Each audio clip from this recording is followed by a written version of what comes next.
What's up there, everyone? It's GG Silver Sun. We are on June the 6th. Man, time just keeps marching on. Hard to believe. June 6th. Drinking is the way we alcoholics express our maladjustments to life. I love that. I believe that I was a potential alcoholic from the start. I had an inferiority complex. I didn't make friends easily. There was a wall between me and other people, and I was lonely. I was not well adjusted to life. Did I drink to escape from myself?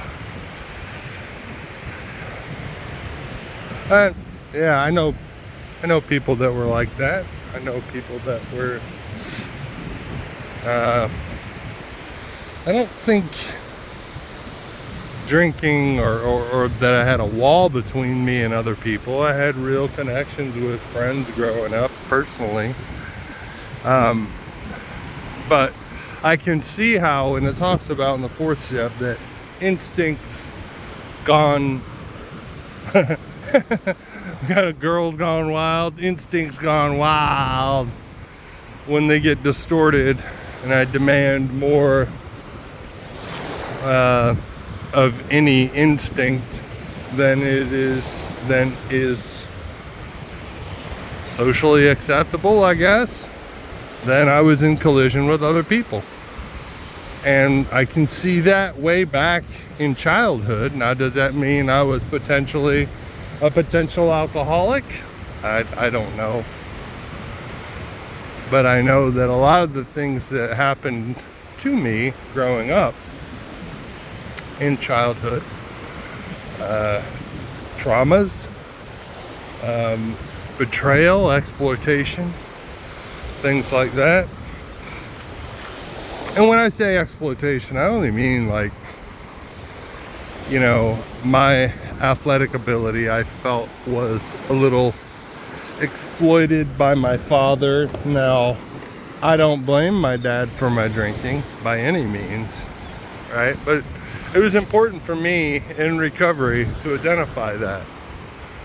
That, like, my dad wanted to relive his childhood vicariously through me, either beating the stupid out of me so I'd get better grades, or so he apparently thought, or really guiding me in certain directions, for his own self-esteem in a lot of ways. And when I was the same height as him, 6 feet, when I was 12, it was like, all right, you got 2 more years of doing whatever sport you want to do. But,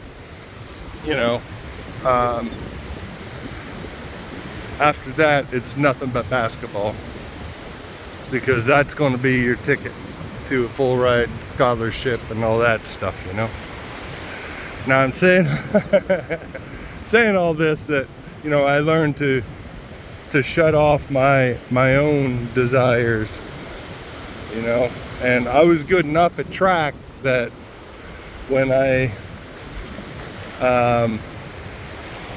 got into the 9th grade, the high school track coach was like, dude, why aren't you doing track? Why aren't you running track? I said, well, my dad doesn't want me to. Talk to my dad, kind of thing, And so I learned over time to either make my dad's dreams for me my dreams, or not, or just not have any. And so when I adopted his dream for me, of getting a full ride basketball scholarship. And oh, by the way, pokety poke, poke, poke, maybe one day you'll be good enough to be in the NBA. Not a grandiose pipe dream or anything. But when I didn't get the full ride basketball scholarship, I got all kinds of letters, but I had no idea what to do with them. Nor did my dad, for that matter. And my coach definitely wasn't going to help me out because my dad was such a jerk to him that they butted heads frequently. Ooh, I'm taking a little trip down memory lane here. Why I'm bringing this up is that, yes, when I eventually joined the military, I really, basically, that felt like a fallback, if anything.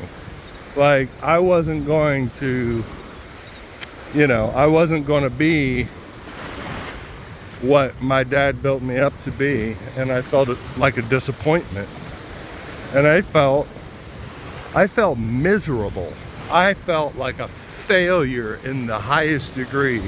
And so, yeah, I wanted to drink that away. I wanted to have fun. I wanted to, not think about that stuff. Did I drink to escape from myself? I doggone well did. I wanted to feel other than how I felt. I wanted to feel any other kind of way, and I could put off those feelings. It wasn't until I was just about to turn 24, and I had had AA experience. I went with a buddy of mine, as I shared before, at the age of 16, but I just thought, what? I'm just getting started. Why would I want to quit? Good for him. It really made him a better person. I really believe that, right? But I drank to escape from, or just feel other than how I felt, and I felt like a disappointment. I even attempted to eat a handful of pills and not wake up again. And oddly enough, you want to talk about a God shot, all night long I felt like somebody was shaking me awake. And to the point where I would sit up in bed and look around like, leave me alone. I'm trying to die here. And the next morning, my dad rather gruffly woke me up and told me that I was going to go talk to the recruiter. He's like, I don't care which one you talk to, but you're going to go talk to a recruiter. I'm like, okay. So I got up. This is how messed up I was. I got up, walked into the little tiny bathroom that I had, and the next thing I know, I'm laying on the floor holding the back of my head in a puddle of pee. That's how messed up I was. That's how many pills I took. I was just out of it. And I don't know how I made it through the night, but I know it was God's will, that's for sure. And that speaks mightily to a son's feelings for their dad's acceptance.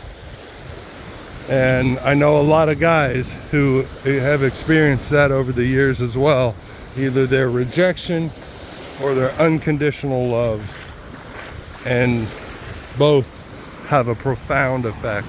So be mindful of that, dads. And if you screwed that up while you were drinking and now you're sober, by golly, work that out. Let your kids know how much you love them. That, for your sons and your daughters. I knew a beautiful, beautiful woman, very intelligent, very industrious, who overheard her father say to a buddy of his when she was a girl, this one will have to just find a rich husband. Oh, Like, Jesus, the things people say, and that still impacts her into her 40s, So be mindful of that stuff. And also, obviously I digressed a little bit from the point of did I drink to escape from myself, but meditation for the day. According to the varying needs of each person, so does each person think of God. According to the varying needs of each person, so does each person think of God. It is not necessary that you think of God as others think of Him, but it is necessary that you think of Him as supplying what you personally need. The weak need God's strength, the strong need God's tenderness. The tempted and fallen need God's saving grace.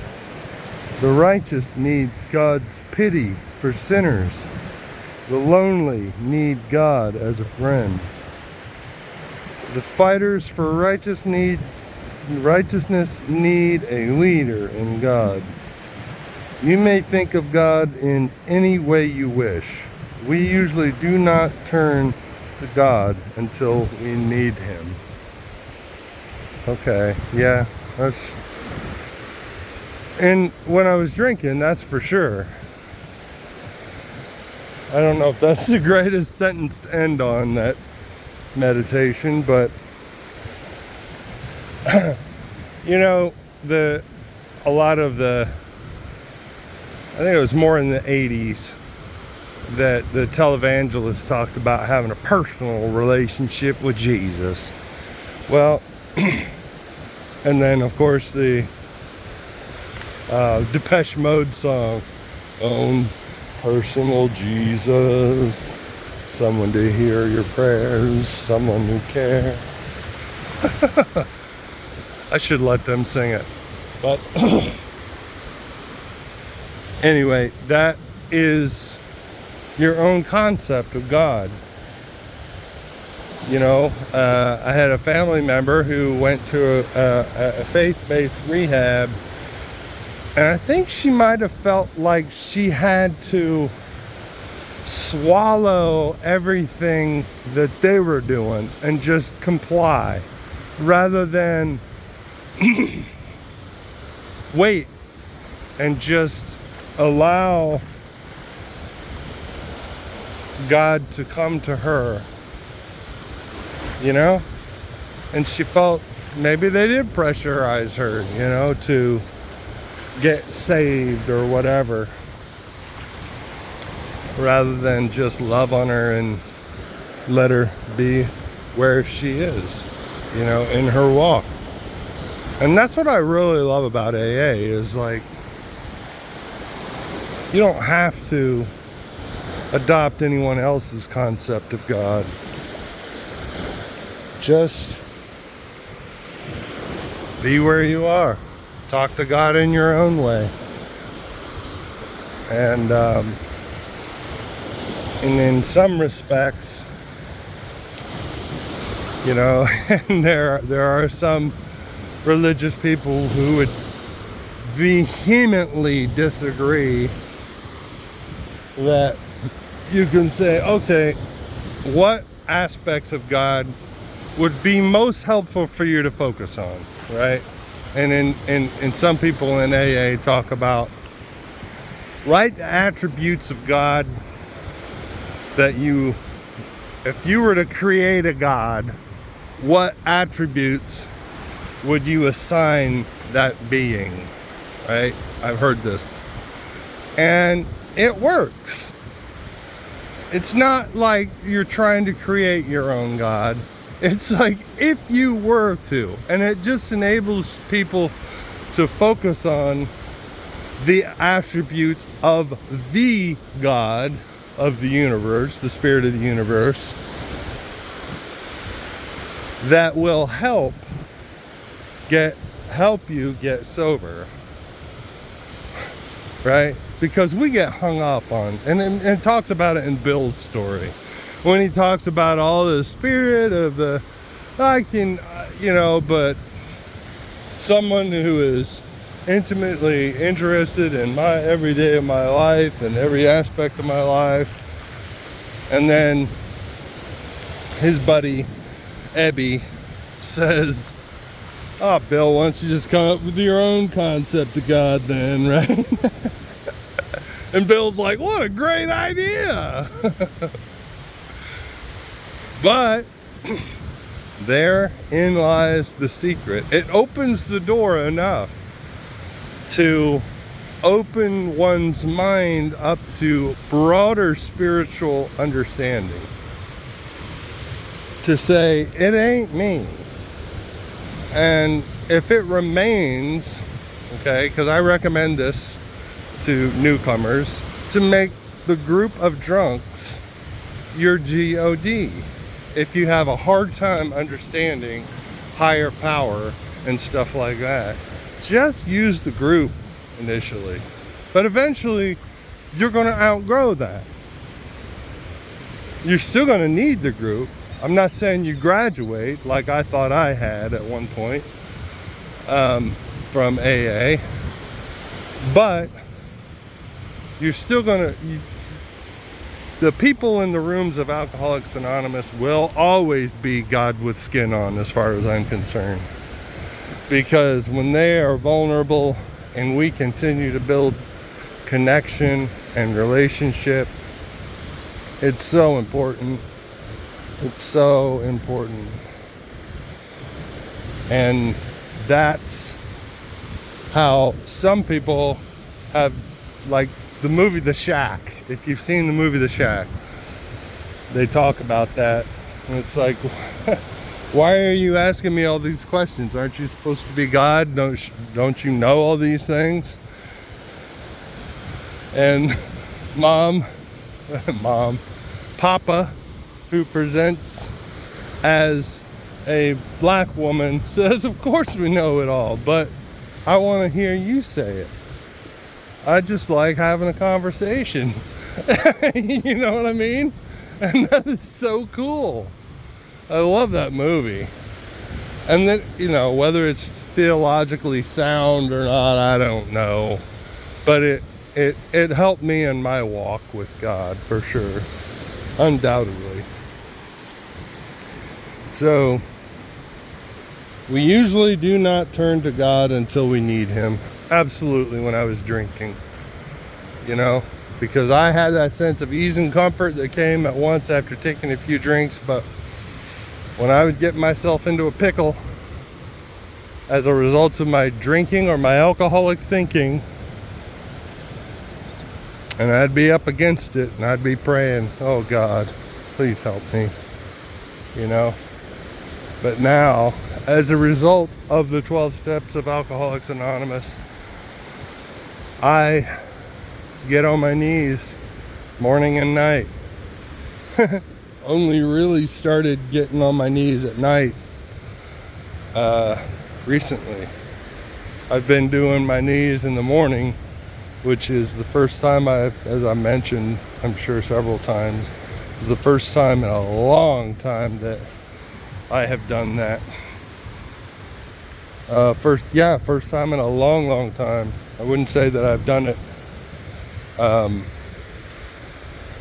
I've never done it in sobriety, because there were times when I was being super religious, right? Trying to get good for God, or trying to get God's favor, or just be a good person. And I thought that's what good people do. Still, I think a lot of it was within my own strength and my own will to be a good person, rather than seeking God's will, as it says in the big book. So that's what I've done recently, is I conform my will to God's will. God wants a relationship with me, and He's proven that over and over and over and over again in my life. how he is intimately interested in every tiny little aspect of my life. It's so mind-blowing. I have hit a dry patch lately, you know. I'll get some God winks here and there for sure, right? But there'll be other times when I feel like, you know, I'm just waiting. I feel like I'm waiting to exhale. You know, like my life is in a holding pattern right now for various reasons. There are job opportunities that have come up. One of them to go back to Korea. I've got I left Korea in 1989. Oh, that would be just mind-blowing to go back to Korea. As a sober person? Oh my gosh. Woo-wee. I'd have to be careful, that's for sure. Anyway, an opportunity to go to the same base where my son is stationed as well. Although I think that would be pretty codependent of me to do that. And I don't know if I would enjoy living there, frankly. It's just how I'm feeling right now. But at any rate, yeah, so I am seeking God. Not when things get bad. I endeavor to seek God's will, conform my will to God's will as it says in the big book, the proper use of my will. Prayer for the day. This is a long one today, y'all. I pray that I may think of God as supplying my needs. I know He does. I pray that I will bring all my problems to Him for help in meeting them. Yes. And He does. And He does. Just like any loving relationship that we're involved in. You see, it's difficult for me, I think, sometimes because what was going on with my dad growing up. He was an amputee. He lost his hand in a work accident before I was born. And I think he never really forgave himself for that, you know? And so whenever I would come to him with a problem, it seemed to add to his burden. And I dare say my mom as well, you know? She had 4 kids. Both of them had 4 kids. And they had a lot going on. Neither of them really had a firm faith, you know, that everything was going to work out. So it just seemed to climb on top of them, you know. I think my mom had more of a serenity, a well of serenity than my dad did. My dad seemed to waver between giddy happiness and silliness, and Stern just could flip on a dime and punch you out of nowhere. It was bizarre. It might have been bipolar, actually. But I think it was just circumstances, really, that led to a lot of his, mood swings. But having said that, I do sometimes feel like, I didn't have a dad that I could go to with my problems, an earthly dad. And I've been playing with the idea of calling God Dad recently. And just sitting with how that feels, Heavenly Dad.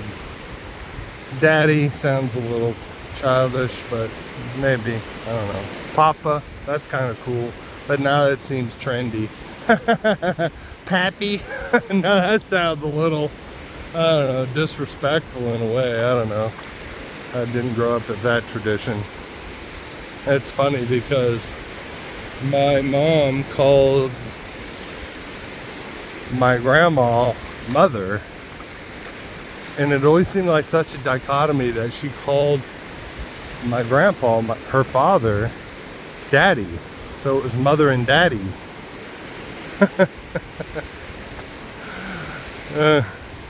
It's interesting. But anyway, it's probably just what Grammy insisted on. I'm sure. I heard tell that she was she would housekeep for at least one family, and she would always go wearing, you know, not dressed to the nines, I suppose, but dressed nicely and full makeup, with full, you know, makeup on and everything, and insist that they call her Mrs. last name, you know. Mrs. Winkins was her last name. And I always thought that was kind of interesting how it, you know, but back to the point that, you know, my relationship with my dad was such that I really couldn't come to him with my problems. Now, when I got older and I could drink, I could come to him with my problems, and we would have long drinking sessions in between me going to and coming back from Korea, going to England when I was on leave. We had several drinking sessions, but I think it kind of freaked him out how high my tolerance was, especially after I came back from Korea. And he started to be like, huh? You know, because I put on a lot of weight as well, because I was eating a standard American diet, eating a lot of fast food, and I gained probably, I don't know, 20, 30 pounds, something like that, within a month of returning from Korea.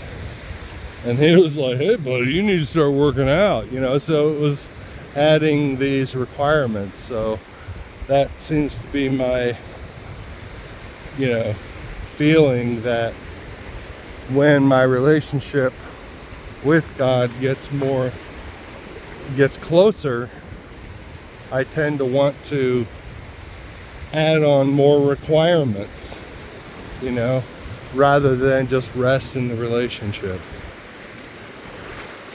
So more tasks, more task driven, and kind of like goes back to, like, I wrestled from the age of 5. Was that my decision? So said my dad, right? But there was an awful lot of that time that I did not want to be there. I did not want to go to practice. Tournaments filled me with anxiety, and I don't think I really chose that. But the other thing was, the wrestling coaches were sadistic. They were mean.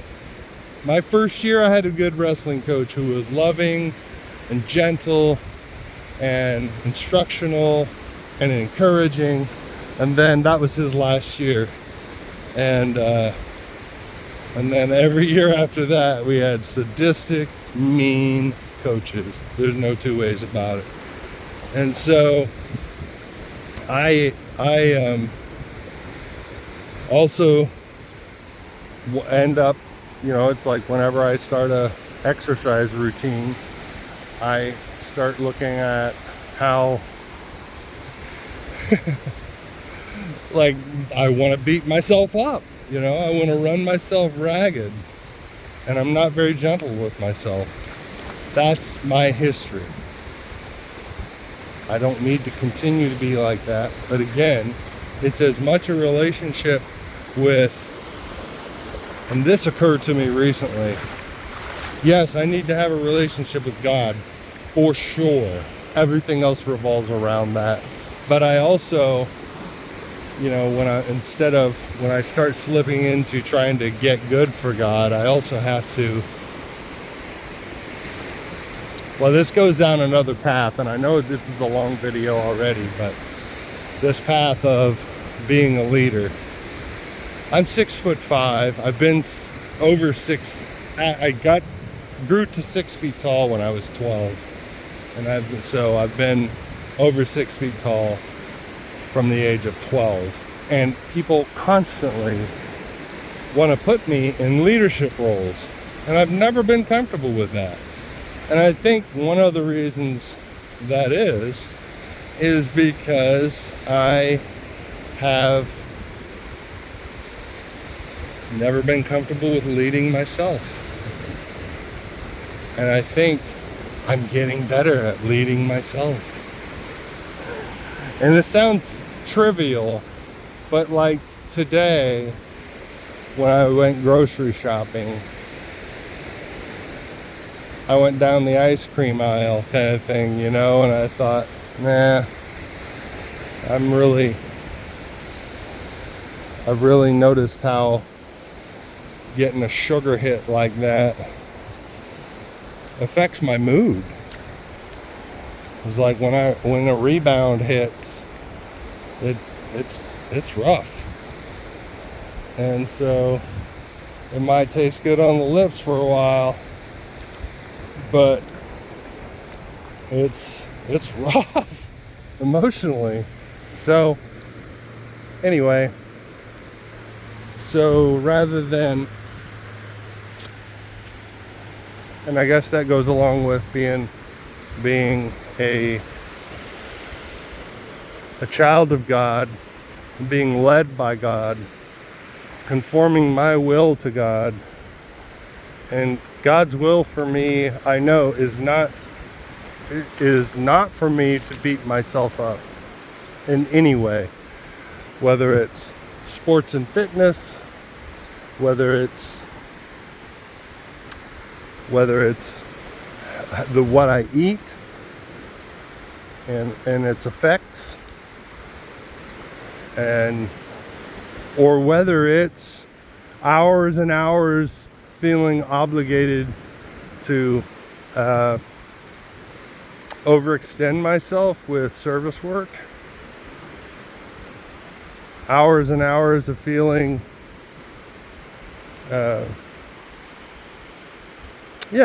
just praying even, you know. So it's a live and learn and love and grow in life. It's a live and learn and love and grow in program. And every day I don't pick up a drink, I'm in with a chance. But I keep striving, right? Keep your chin up. Look up. Aim up. Rise up. I love y'all. Keep coming back.